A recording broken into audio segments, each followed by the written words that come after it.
Hello, church. My name is Valerie Vayu, and I'm here to share thoughts with you on Psalm 126. In my study of Psalms, I've learned that they operate in groups of three. Starts with a psalm of trouble, followed by a psalm of trust, which is followed by a psalm of triumph. Psalm 126 is a psalm of trouble. It's a song that looks back to when the captives returned to their home in Jerusalem. Just like that, God had delivered them. This is a psalm that we need in time of crisis. It's a much needed reminder of how God brings us from tears to joy.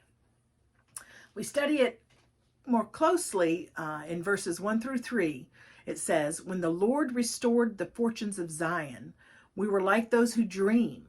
Then our mouth was filled with laughter and our tongue with shouts of joy. And they said among the nations, 'The Lord has done great things for them.' The Lord has done great things for us, and we are glad."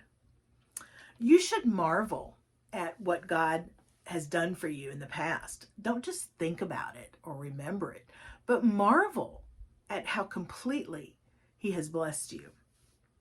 For the Israelites, they had spent 70 years in exile.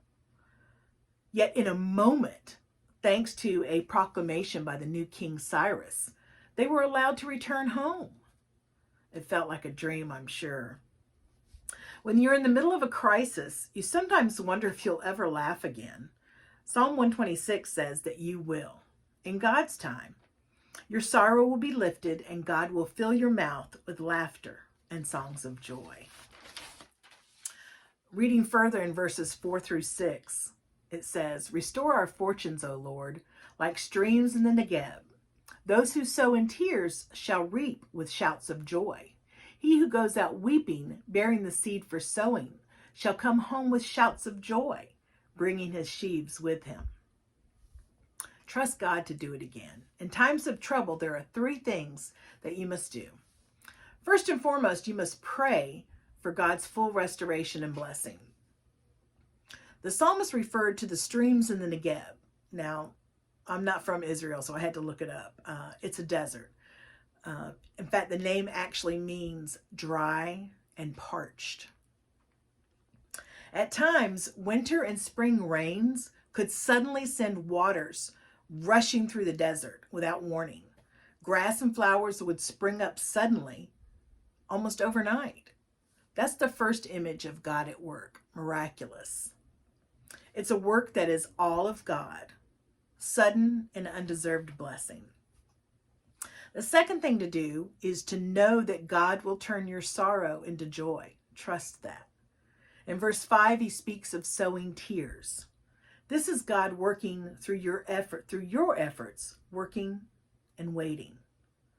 We long for sudden deliverance and rejoice when it comes. But God's normal way of working is much slower. The image of sudden streams in the desert now turns to the image of God's slow but certain work in our lives of sowing and reaping.